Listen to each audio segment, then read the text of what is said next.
Hi friends, இன்னைக்கு நம்ம கேட்டரிங்கில் சாம்பார் பொடி வறுக்கிறோம். வாங்க பார்க்கலாம். அதுக்கு ஆயில் கொஞ்சம் ஊற்றிக்கங்க. ஊற்றிட்டு 1/4 கிலோ மல்லி, 50 கிராம் மிளகா, 10 கிராம் வெந்தயம், 10 கிராம் மிளகு போட்டு தீய ஸ்லோ ஃப்ளேமில் வச்சுக்கோங்க. வச்சுக்கிட்டு அப்படியே கைவிடாமல் வருங்க.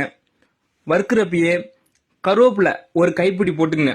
போட்டுட்டு மறுபடியும் சொல்கிறேன், அனல் குறைவாக வச்சுட்டு வருங்க. நல்லா ஒரு 7லேருந்து 8 நிமிஷம் நல்லா வருங்க ஸ்லோ ஃபயர்லயே. வறுக்கும் போதே நல்ல வாசனை, இந்த மிளகா மல்லியோட வாசனை, கருவேப்பிலை வாசனை ஆளை தூக்கும். அந்த மாதிரி நல்லா வந்தோடனே அப்படியே ஒரு பிளேட்ல மாத்திருங்க.